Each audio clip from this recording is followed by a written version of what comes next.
thank you everyone very much for joining today's research seminar, MSDI research seminar. So in this series, we aim to foster interdisciplinary conversations around sustainable development. My name is Rob Raven. I'm the research director at MSDI and a professor of sustainability transitions. And before we start, I would like to acknowledge the traditional custodians of the land where I'm based, the Boon Wurrung people, and pay my respect to the elders past and present. So today's seminar is also a joint seminar with NITRO Oceania, which is the network of interdisciplinary and transdisciplinary research organizations in the Oceania region. So I'm very pleased that today's speaker is Sabine Hoffmann, and Sabine is the perfect fit for a joint seminar between MSDI and NITRO. Sabine currently is the group leader of inter and transdisciplinary research at the Swiss Federal Institute of Aquatic Sciences and Technology, or Eawag in short. She's also the head of the strategic research program WINGS, and she received her PhD degree in development studies from the Graduate Institute of International and Development Studies in Geneva. She also earned a Master of Advanced Studies degree, a Master of Science in Geoecology. And next to that, you also bring a lot of practical experience to the table through your early work as development consultant. So you're a living example of an inter and transdisciplinary researcher in many ways. Now, as many of us know, sustainable development cannot be achieved without inter and transdisciplinarity. However, that's a lot easier said than done. And although progress has been made around many universities and their major aspirations to be inter and transdisciplinary, the reality is that this still is very difficult. And I think one of the challenges specifically is around the roles and careers perspectives of the individuals working in interdisciplinary and transdisciplinary programs. Often career pathways are not existing, positions are temporary, and funding models are unclear. And I think this needs to change if universities are seriously becoming inter and transdisciplinary research organizations. So that's, in a nutshell, I think, where Sabine will be talking about. She published a great paper recently in a Nature journal introducing the term of integration experts. So I'm real pleased to have you here, Sabine. Before I give you the floor, just a few practicalities. Sabine will speak for about 30 minutes. Then there's room for Q&A. Please think of questions during the talk. Feel free to post questions in the chat. But also at the end, I'll give everyone who wants to the floor and ask a question, him or herself. So Sabine, the floor is yours. So thanks a lot for this very nice introduction, and you already presented the core of my presentation. So thanks for this very nice summary. So I divided my talk in three small parts. In the first part, I would like to give you some conceptual but also empirical insights on inter and transdisciplinary research and our work on integration, and especially integration experts, and the role these integration experts play within the academic system. And the second part, I thought I will talk about my own role at Eawag. And the third part, I will talk about the challenges and opportunities integration experts face in the academic system and the ways we can perceive how to support them in building their academic careers. And now I will share my slides that I brought with me because I forgot this to do. Can you see the slides? Yes, we can. Thanks. Okay, super. So before I start my talk, I would like to start with a, I think, very nice quote from Gary Brewer, 1990, who said, "The real world has problems, but universities have departments." And I think this quote shows in a very straightforward way what inter and transdisciplinary research is about. It's about the concern that knowledge production normally, or very often, evolves within disciplinary boundaries. And crossing such boundaries and integrating the different perspectives, not only from different disciplines, but also from policy and practice, would help us, and I think you know it all better than me, to address the complex real-world problems and to generate more promising solutions. So integration across disciplines, across discipline-based departments is, and also integration across science, policy, and practice is at the heart of this concern of inter and transdisciplinary research. So what different types of integration occur? So there is also integration, of course, within disciplinary boundaries. So how can we differentiate between disciplinarity, multi and inter and transdisciplinarity? Always looking at integration. So disciplinarity here refers to collaboration of researchers from the same discipline, and researchers integrate the disciplinary set of concepts, methods, tools, or practices within the boundaries of their discipline.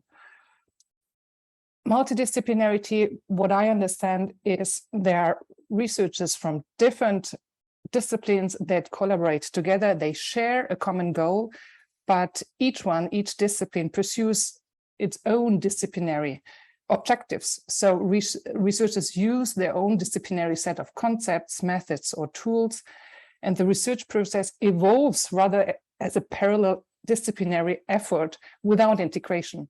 And if there is integration, then integration happens in a subsequent phase of scientific synthesis. Interdisciplinarity with respect to integration here refers also to the collaboration between researchers from different disciplines that pursue a common goal.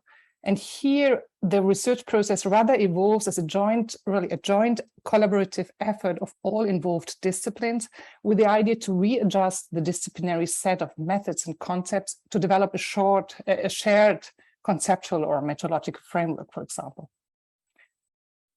And transdisciplinarity, here again, researchers from different disciplines, but also actors from policy and practice, they jointly work together. And it's again a joint effort, as I said, as an interdisciplinarity.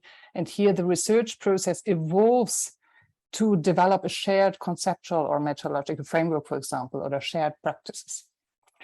So what I wanted to highlight with this, integration is part of disciplinarity, multi, inter, and transdisciplinarity, but varies in degree or intensity from disciplinarity to transdisciplinarity.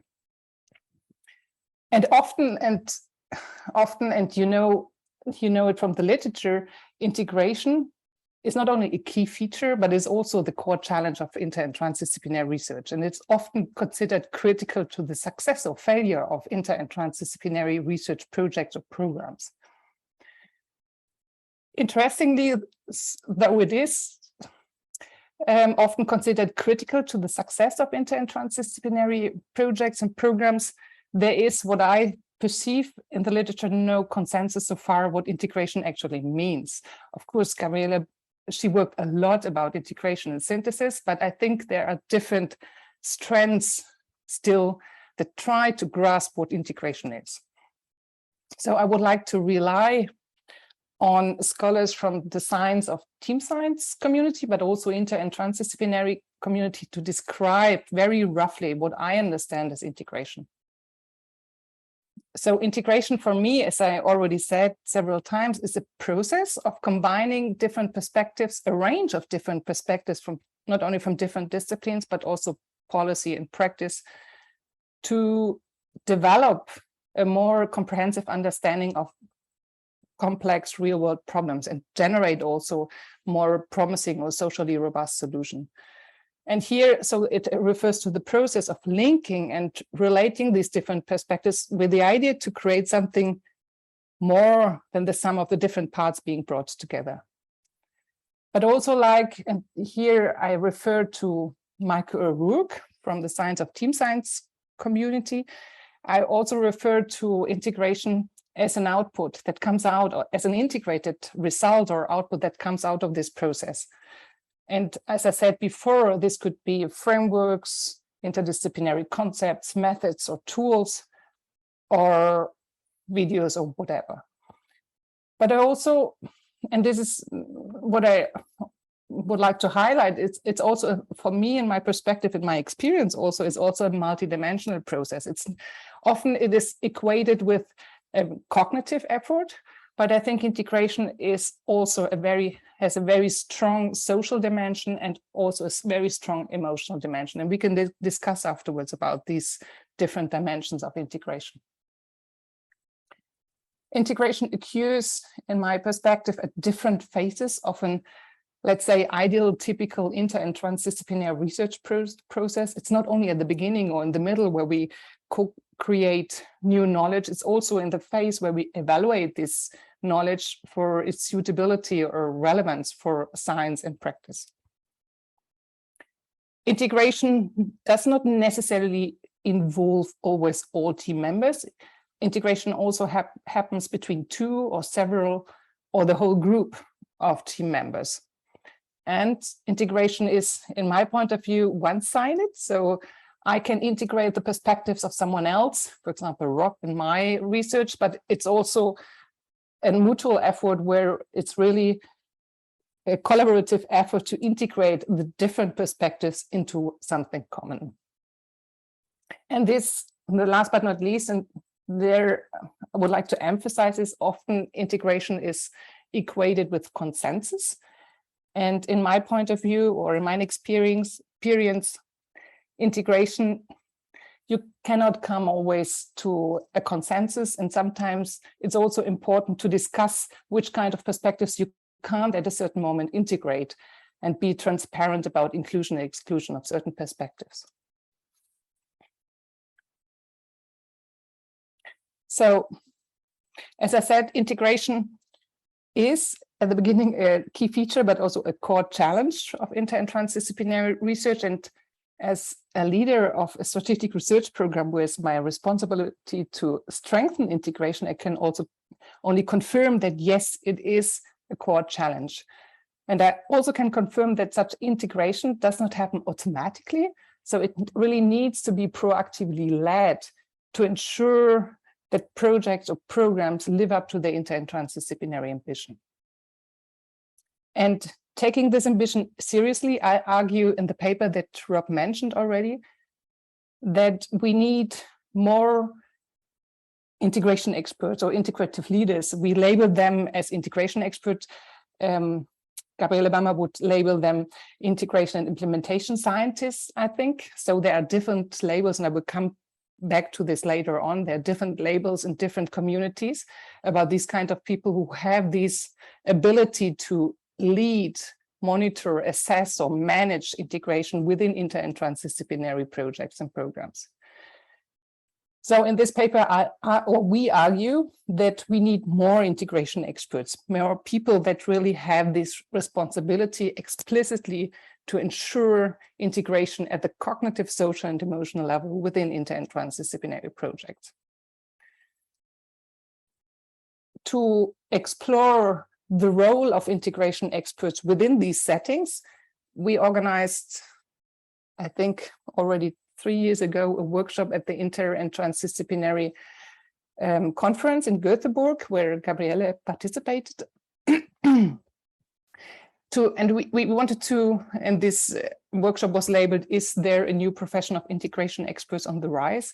And we wanted to grasp little bit more what is the role of integration experts, what are the challenges, what are the opportunities they face in the current academic system. And what I would like to show you in the following is some quotes from workshop participants to illustrate or substantiate some of the arguments that I would like to bring forward. So when we ask integration, the participants of this workshop, what they think is the role of integration experts, someone summarized it very nicely. The person said, "We are all bridging, translating, relating perspectives. We are generating new knowledge about the topic and the integrative process and coach people about the process. So we generate new knowledge or help others to do it." I think this quote nicely shows the variety of different roles. And we, in the paper, we differentiate different roles that, of course, knowledge integration experts don't assume at the same time, but we differentiate and say that integration experts, they are bridge builders. in the sense that they bring different people from different disciplines, but also policy and practice together. They are able to establish relations with them and to build bridges among them. They are also boundary crosses in the sense that they are able to navigate somehow the social boundaries, and they are also able to embed in the different social groups that embody the knowledge to be integrated. They're also translators in the sense that they discuss, reflect, and translate the different perspectives, and they also ask questions in the sense to make the underlying assumptions of the different perspectives explicit. They are catalysts, so they identify potential tensions between the different perspectives, but also potential synergies, and they create new knowledge by bringing different perspectives that were so far unconnected together. They're facilitators in the sense that they design, plan, implement, but also facilitate such integrative processes and also support the whole team in generating integrated results. And they are contributors, and this is something I would really emphasize. And I come back later to this, they have their own intellectual contribution to scholarship, to inter and transdisciplinary research by, for example, linking theoretical concepts or co-creating integrated frameworks, etc. They are mediators in the sense that they recognize the power imbalances within different teams and within the team, and also the interpersonal conflicts within and between different social groups, and they deal with this. Obviously they need to deal with this, the implications of these power imbalances and conflicts as consciously as possible. They're advisors in the sense that they provide opportunities for learning, practicing, and teaching integration, but also in coaching or supporting others in integration. And last but not least, they assume the role often as evaluators, so monitoring, assessing, or evaluating the process and their integrated outputs. So this is a list of roles that we discussed within the workshop. And of course, as I said at the beginning, the roles, they assume knowledge broker, integration experts, they assume this range of different roles, but the roles also change over time and depend on the specific purpose, scale, and scope of integration of the specific inter and transdisciplinary project.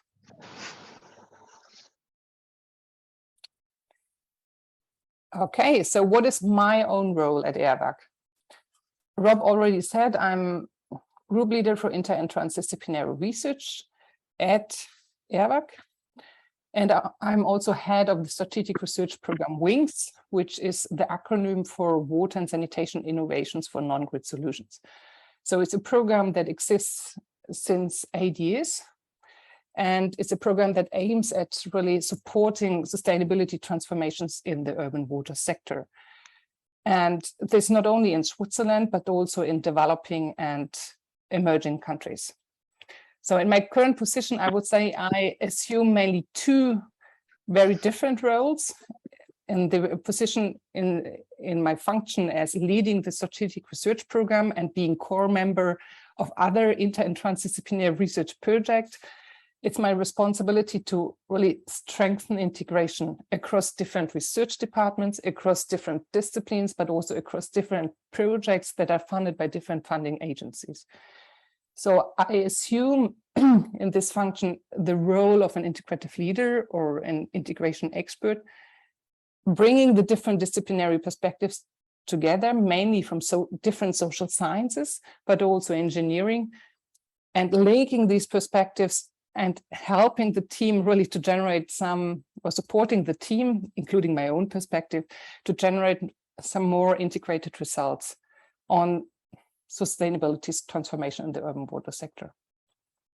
But at the same time, so I'm leading these research programs, but at the same time, I'm studying as a scholar inter and transdisciplinary research with a particular focus on integration and integrative leadership. So I assume this role as a scholar and use the research programs like WINGS or Trebridge or Trapego, where I'm involved in as an integration expert, as empirical case studies. And wearing these two hats, being an integrative leader, but also a scholar on inter and transdisciplinary research, I think it allows me really to experience the challenges of integration and integrative leadership within inter and transdisciplinary contexts, and also to, in the sense, to get my hands dirty and to get key insights. I think that would be difficult to acquire in a more distant role, in a pure observer role, for example. So it enables me, I would say, to acquire this experiential knowledge, and that allows me, on the other hand, to further develop different methodological and conceptual approaches to inter and transdisciplinary research. At the same time, I think it allows me to study inter and transdisciplinary research in theory. So what constitutes successful inter and transdisciplinary research, and to gain some more theoretical knowledge on inter and transdisciplinarity to strengthen interdisciplinary integration within the research projects I'm involved in.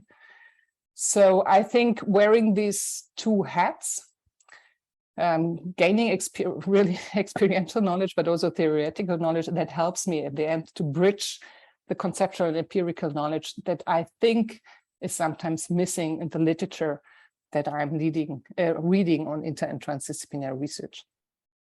So this is what I'm trying, this is my ambition, to bridge these different kinds of knowledge. Okay, this was the second part, and now I would like to talk about the challenges that integration experts who have these kind of position that I just described face in the current academic system. Actually, when we asked the participants of our workshop 3 years ago in Göteborg about what challenges they currently face in the academic system, we recognize that there are a range of different challenges they experience.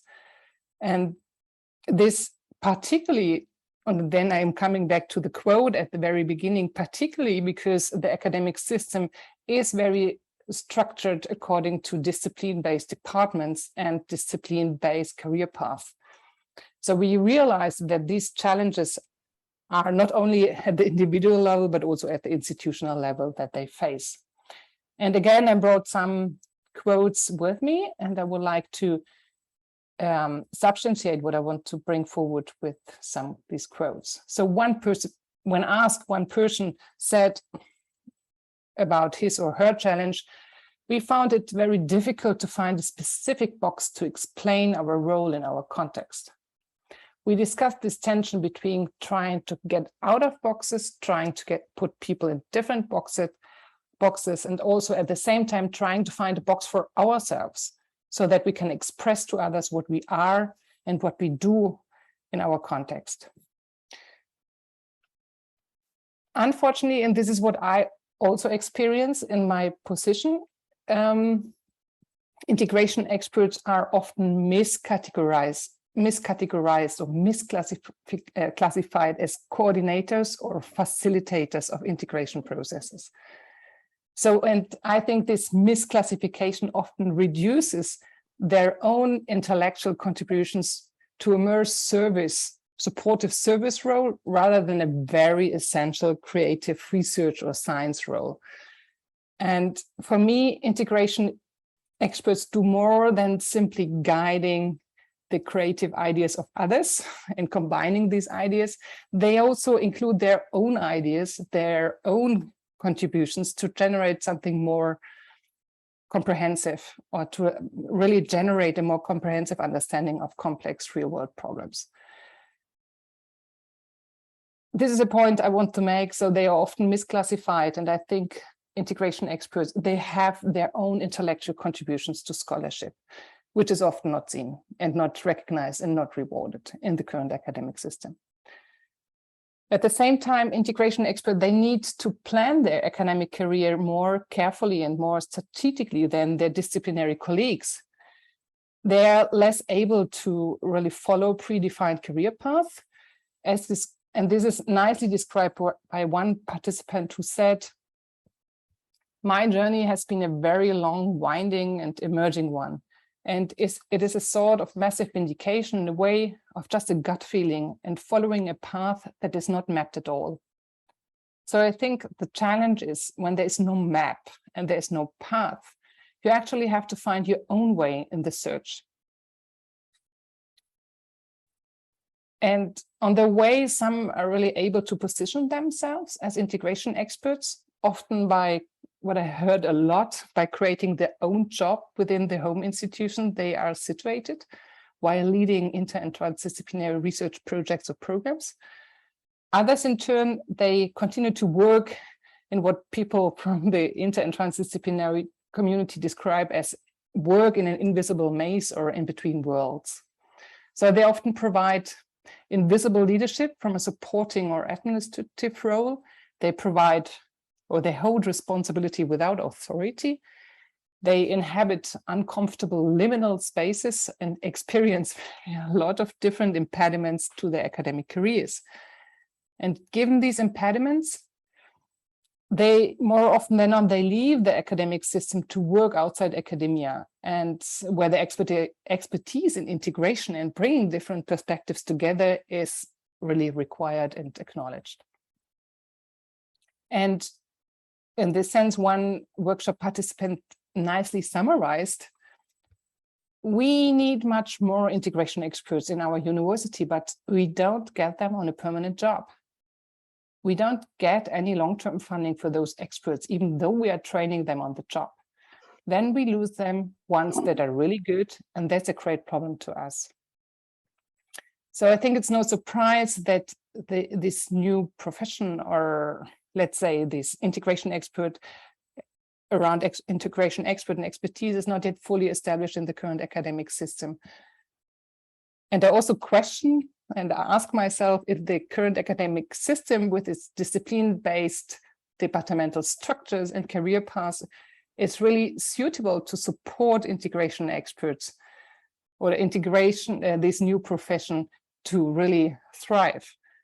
And at the same time, I think these kind of careers, they are really critical if we really believe that we need more inter and transdisciplinary research, that we need people who are really able to lead this kind of integration that is at the core of inter and transdisciplinary research.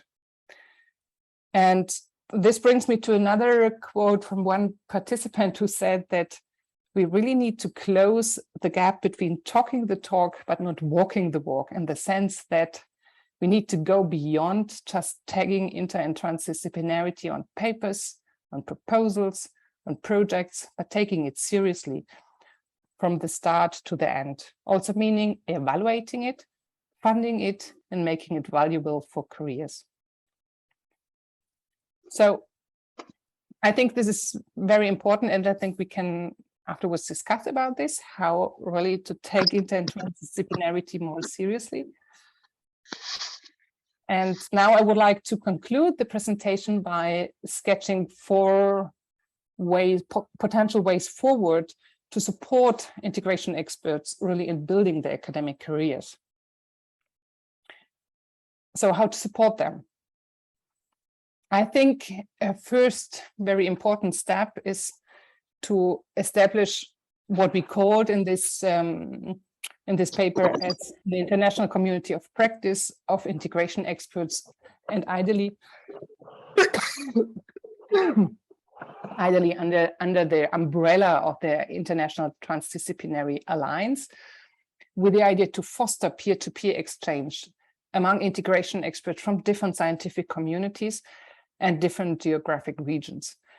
And I think that creating such community of practice or working group would generate greater visibility for this kind of experts, this kind of expertise that is much needed, and also counter what I often hear, this feeling of being intellectual homeless, so not being in between the worlds. So I think that creating such a community of practice would provide not only a space to reflect, but also a space for mutual learning beyond the boundaries of these individual projects and programs. It would also allow for developing or generating a shared set of tools, concepts, methods for addressing the challenges of integration in inter and transdisciplinary projects and programs. And I acknowledge and I recognize there's a lot of shared tools and methods, especially brought into the community also by Gabriele Bammer. But I think we could continue, build on this work to really develop this further. Second, I think there is I think the need to study the academic careers of integration experts more in detail. And there I come back what I wanted to say at the beginning, that there are different labels within different communities that concern these kind of experts. So there are labels like third space professionals, research development professionals, integration implementation scientists, interdisciplinary executive scientists, and integration experts. So I think it would be value to study these kind of different cousin roles.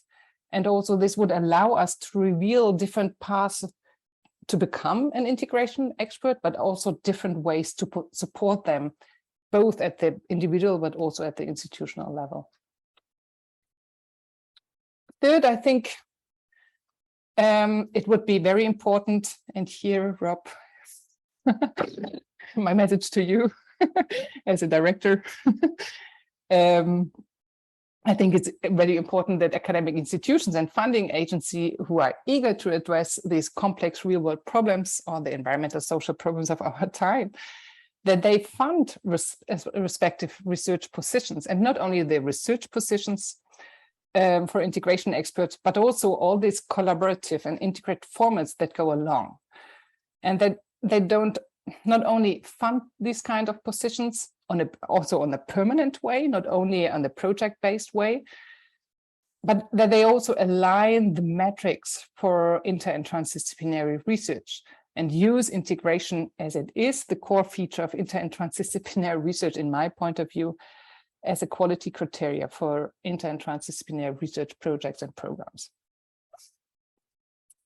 Finally, I suggest, or we suggest in this paper, to enter in a dialogue, collaborative dialogue with funding agencies and academic institutions to discuss the lessons learned from other organizations, from other institutions, and identifying concrete steps on how to support and promote this new profession at the interface between different disciplines, but also between policy and practice, really with the idea to live up to the inter and transdisciplinary ambition and to address the problems of our time.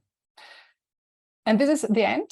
And I'm happy that we can engage in this collaborative dialogue right now, and I'm open to your question. And I don't know what time it is, so if I manage the time. Yes, I managed it. Thank you very much, Sabine. That was excellent. Great conversations, and thank you for your nudge to take up some of your recommendations directly. I'm happy to pass them on to my director. I'm joking there. I think that that there's a lot of things that we can unpack from your talk, and I invite everyone to contribute to the conversation.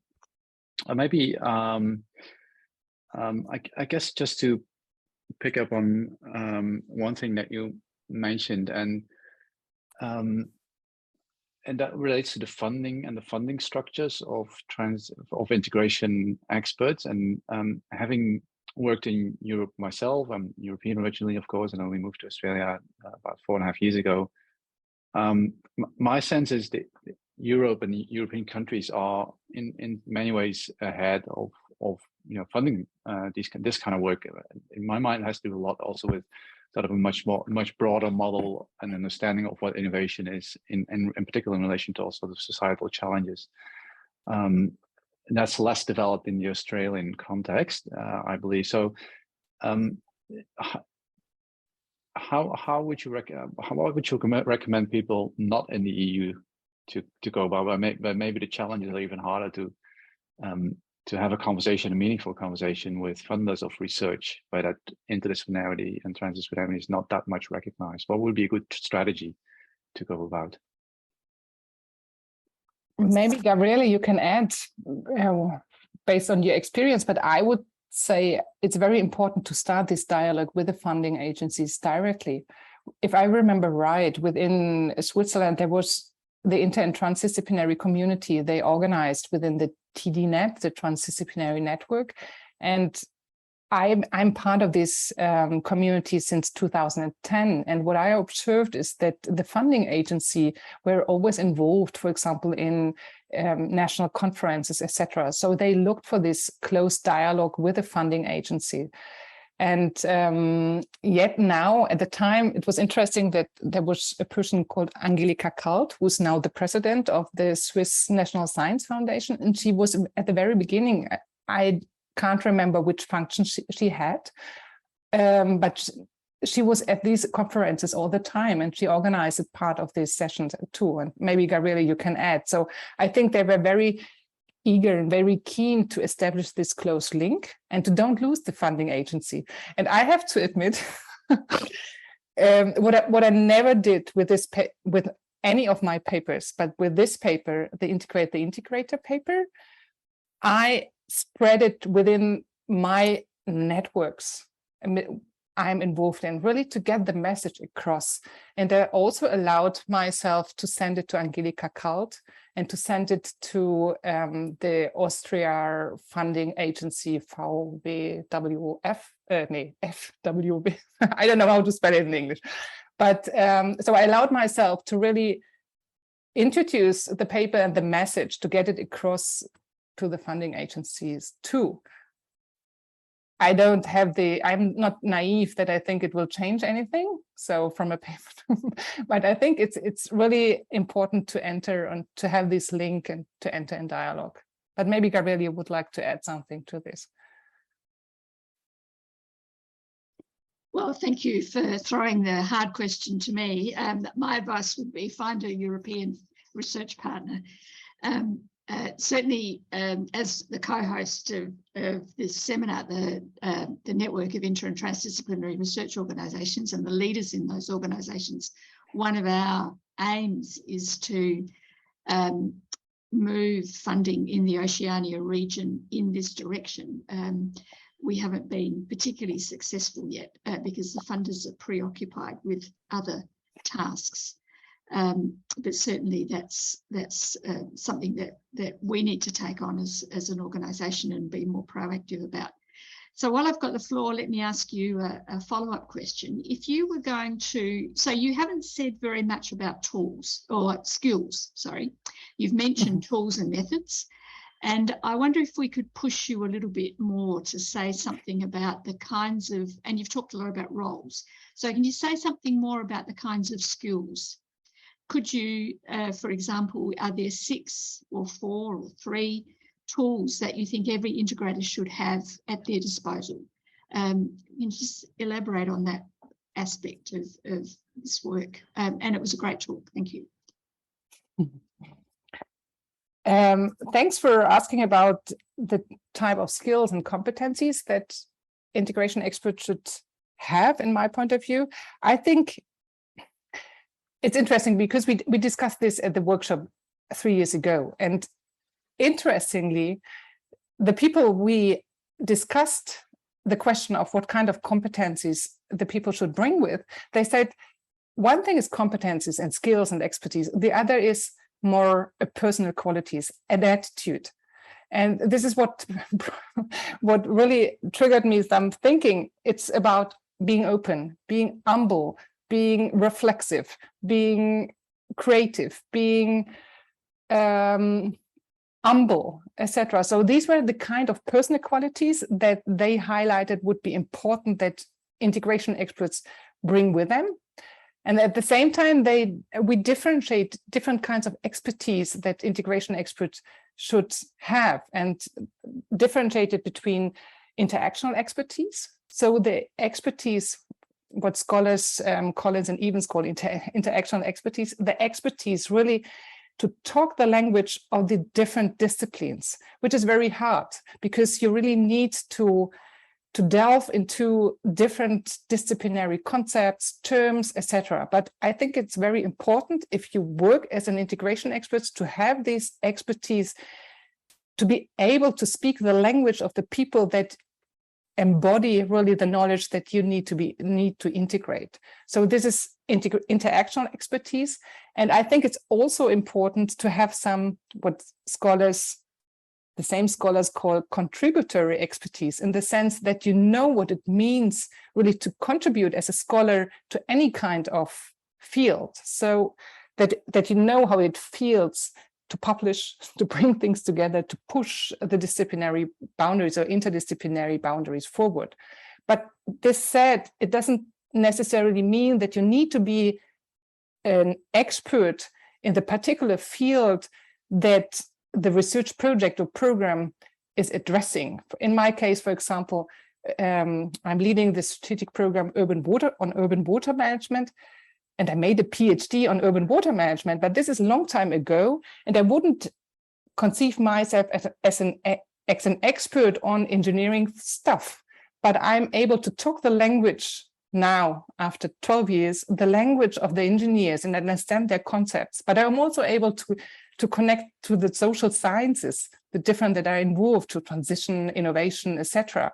So it's the expertise to talk the different languages and to know what it means to connect the different concepts. So these are the kind of expertise I think that are important.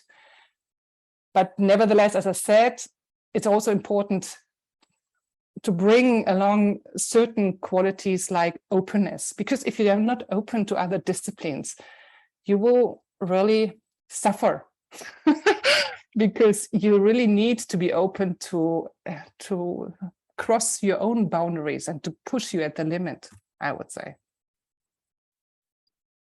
Thanks. Thank you, Sabine. And we've got a few questions now. So Okay. Shireen, you go first.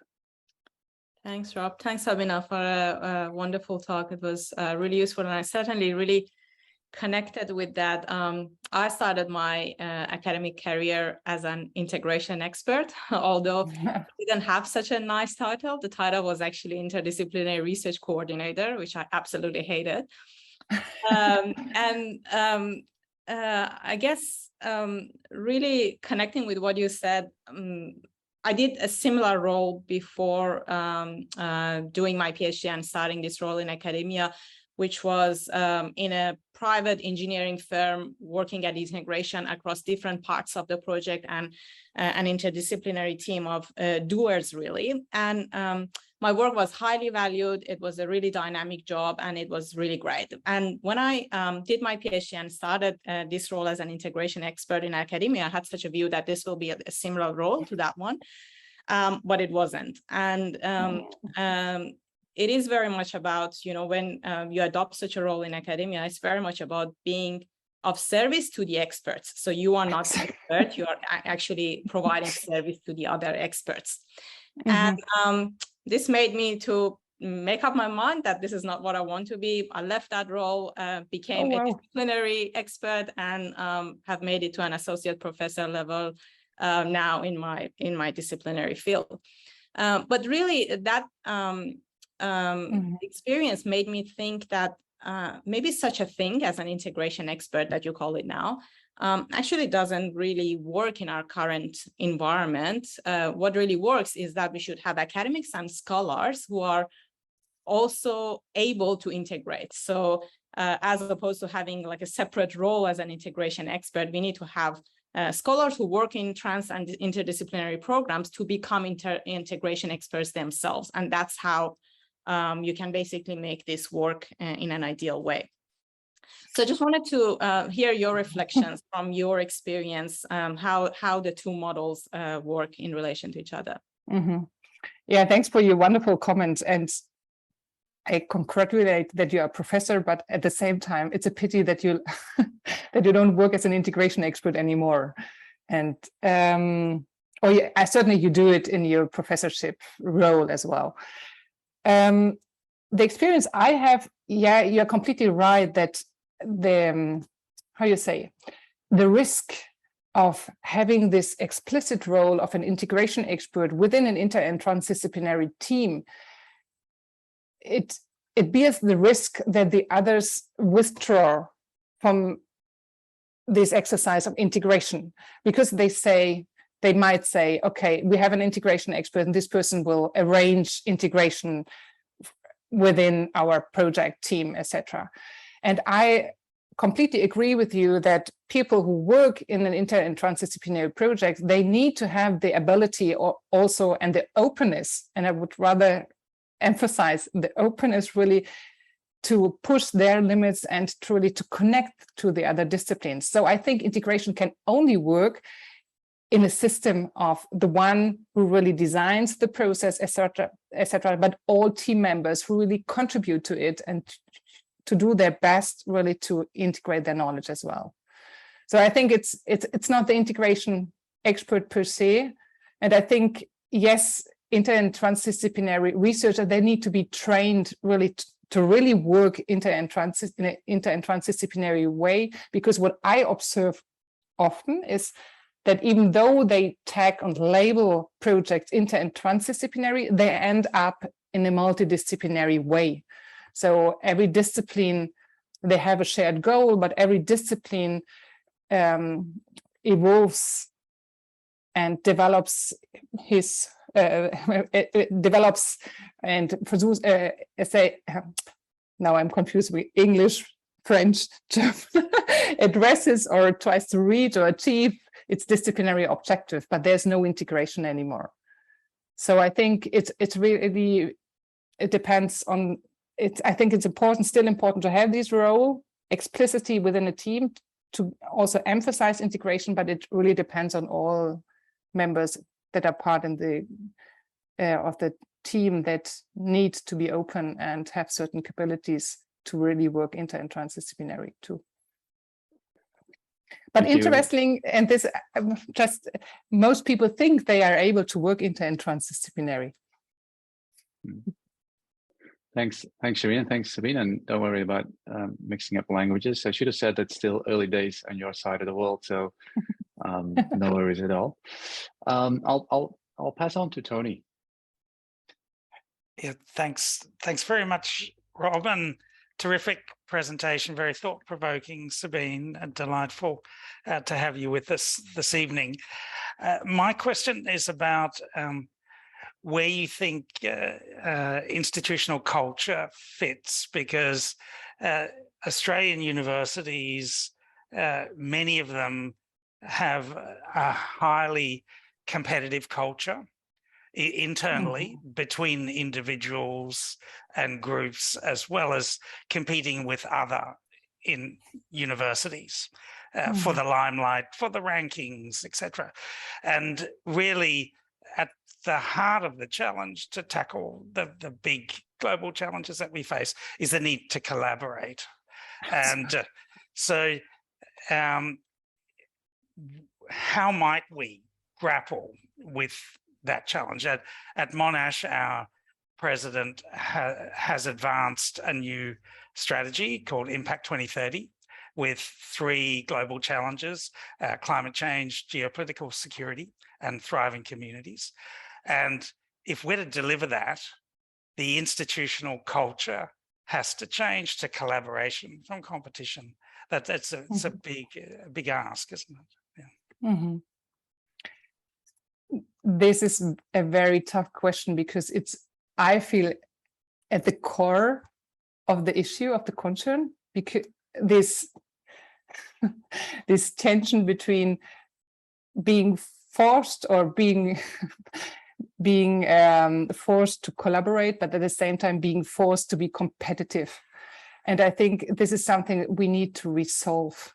And we had this discussion. I had this discussion with one director of my institute, and we thought, hey, we need to think out of the box. We need to really change, ideally, the incentive structure that we are all experiencing, in the sense that why couldn't we really incentivize inter and transdisciplinary collaboration in a way, for example, to say, that 20% of each workload really needs to be designated to inter and transdisciplinary collaboration, or even more. And that once you have your Personalgespräch, I don't know how you say it in English, but once a year you are assessed according to your performance, you really need to justify and to demonstrate where did you collaborate, what did you achieve with this collaboration, etc. And I think it's more changing the system in valuing really this inter and transdisciplinary collaboration instead of valuing this competition, this interdisciplinary competition. And I think there much things need to change. So, and this is also the way thinking, okay, we focus more on funding interdisciplinary collaboration instead of disciplinary collaboration. And I think changing just the work percentage and making explicit that you need to work 20–40% of your work in an interdisciplinary way, and then every year need to report on what you did and how this materialized. This would be a way forward. And also going a little bit away from this incentive to publish, the need to publish, but going more in preparing reports that are more socially relevant, for example. So changing the incentive structure, this would be my response, really, to get the idea through that it's more about collaboration and less about competition. And the experience I have is that sometimes competition is even stronger between disciplines that are very near than competition between disciplines who are more far away from each other. But maybe you all have experience. You can add to this. We need to change the incentive structure, I think. What is not easy. Thanks very much. That's very helpful. Yeah.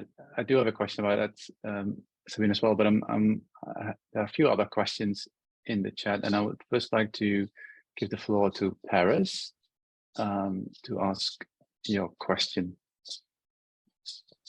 Thanks so much for your presentation. My question, I think, nicely follows Tony's question, actually, in terms of incentives. Hearing some of the similarities in your presentation, I was wondering to what extent are those challenges that you described symptomatic or at least exacerbated by some broader processes going on at universities, so casualization and issues around workloads? Mm-hmm. I'm not sure if I get the question right, but I think that if you really want to work in an inter and transdisciplinary way, you need to have time for this. And often this is, if you don't have time, my experience, inter and transdisciplinary project, they fall from the table. And the pressure, for example, to publish, it's much more easier and much more fast track to publish in your own disciplinary field than embarking on an inter and transdisciplinary paper. So I think the disciplinary default is very high, that incentivize people, even if they want to work inter and transdisciplinary, to go back to the disciplinary field to really comply with the metrics they are evaluated at the end of a year. And I know the experience I have from interdisciplinary papers, they take, I'm sorry, maybe you are faster, but my interdisciplinary papers, they take 2 or 3 years. And a disciplinary paper, I'm sure you will get easier through. So time is really an issue. Therefore, I think if an institute would say, okay, you are forced to use the time 20% or 40% for these inter and transdisciplinary, you can't justify anymore that you don't have time, because you know that you have 2 days to work on an interdisciplinary settings and publish papers or reports or something else for practice and policy. I don't know if this answers your question, but Yes, certainly. Thanks so much, Sabine. It's the time, I guess, as someone who's been recently on fixed term contracts, you don't get the luxury of spending multiple years on a paper, or you do, but it kind of sits on the back burner for a long time while you're trying to juggle tasks. So yeah, I think it's a really important discussion to have. Thank you. Mm-hmm. Thank you, Paris, for that question. There's a few more questions. I'm not sure if you can get through all of them.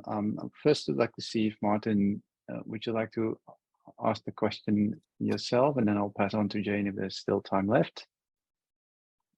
Sure, thank you. I mean, it almost feels like a trivial question compared to how do we support careers in transdisciplinarity. I'm the director of research at TD School. I think we now have like 23 academics in the school, and it's a separate institute or school for transdisciplinary research to do transdisciplinary research, but also to work on transdisciplinary itself too. Relatively new, so a lot of us are still finding our feet coming in from different disciplines. But as you were talking through, you were noting the tensions between being seen as a practitioner and a service versus being seen as a scholar, and you're noting your intellectual contributions. But throughout your talk, and presumably throughout the paper, you still refer to the expert integrator rather than having a more academic or scholarly tone to it. So I'm throwing around some ideas like, why not call it an integration scholar instead of an integration expert? Yeah, this is, thanks that you raised this issue. We had within the team of co-authors, we had, and also others who were involved, and they acknowledged the people, the contributors. We had this discussion how to label these kind of people: integration experts, integration scholars, what else, integration professionals, etc. And then, because we draw very heavily on the concept of expertise, built on the huge work that Collins and Evans did, we said, okay, we will label them integration experts. We could have called them scholars as well, but we label them expertise to highlight that there is really an expertise that needs to be built up and that is value for inter and transdisciplinary research. It's a little bit also playing the game of the system. We are all experts, and we wanted to acknowledge and highlight that these kind of people, they are experts in their own rights. And if we would have called them scholars, then I would have been afraid that all this experience of really doing this stuff, integrating between different disciplines, would get lost, because they would often, for example, it also occurs to me when I start talking about inter and transdisciplinary research, they put me in a corner and say, this is too conceptual, this is too scholarly, etc., etc. So you are in a box, even if you're in the scholar box or the expertise box, but we wanted to highlight that this is an expertise that needs to be recognized in the scientific community. Thank you, Martin. Thank you, Sabine. And I think it also relates to Jane Wadani's question. And maybe as a quick follow-up on that, I think we've had some internal discussions also around your notion as well, integration experts. And sort of it pops up the question whether an integration expert has to be a scholar, or can be someone from an industry background who moves into university and doesn't have that scholarly expertise necessarily, but can still be a good integration expert. Maybe even because, as Jane Wadani is suggesting in her question, that maybe in the industry world, integration is much more common, and it's something that Shireen also argued before. So that's why an integration scholar might be in a way too limiting in some ways. But Jane Holden, would you? There are too many Janes on this call, but would you briefly ask your question, if you can do it short? I think actually you just asked it, Rob, because I've spent 20 years in industry and I've come back into academia in the last sort of 6 years. And these roles, I had these roles in industry. They were highly valued. They were seen to be critical for strategic change and for having impact.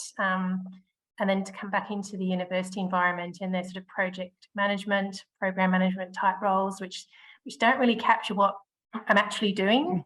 And I am in a professional, I'm not an academic, I'm in a professional role. But what you've said today really resonates very strongly with me. I feel like I've been seen for the first time, and I do still wonder whether there's some learnings from industry and some of the business literature that we can sort of look at, because from my experience, it's a very natural sort of way to manage businesses with that are perhaps profit driven, or mergers and acquisitions, and very different sort of focus, but at the same time requires dealing with internal stakeholders and external regulators and customers, and so it's a very natural sort of way of operating, and integration teams are sort of rife throughout the industry. So I think it's probably just a comment, but I'm really interested in learning some more in this space. Thank you, Sabine. Thanks. Can I make an advertisement which fits very well? Yeah, go for it. Because I mentioned as one recommendation that it would be nice to have an international community of practice, where with the idea really to integrate the expertise also from industry, all the experience that we have in working at this interface between policy, practice, industry, etc., and having this role as an integration expert. So what I'm currently doing, and Gabriella knows it already, Jane also, is formalizing such kind of integration expert and expertise working group under the umbrella of the ITD Alliance. And I sent the first draft around. And if you are interested, I'm happy to share this draft and include you in the list of interested members who would have more an passive role and following the activities that we are planning to do, or more an active role, bringing in your expertise and experience in thinking how to really promote and support integration experts in building their academic careers. So I can send it to you, Rob, and maybe you can send the draft for those who are interested and share it, and then they can come back to me and signal if they are interested or not. Yeah, that sounds great. Sabine, please do send it to me, and I'll distribute. I'm not sure if I have everyone's details on this call, but please feel free to reach out to me. And I'll make sure that gets distributed. Thank you very much, Sabine. Great talk, great conversations. There's lots of thank yous also in the chat. So a lot of people recognize what you've been writing about. So I think that's always great. Great to see. I just want to finish by a quote from some of my former colleagues in the Netherlands, who said, "The social scientists are more likely to use each other's toothbrush than each other's frameworks." And I think that is that sort of is also an element when you get to transdisciplinarity. It's sort of to feel free to open up for others' perspectives, whether that's frameworks or something else. Anyway. Thank you very much once again, and I hope we can continue the conversation one way or another. And thanks everyone for joining. Thanks for inviting me. It was a pleasure. Thank you. Thank you, Sabine. Ciao.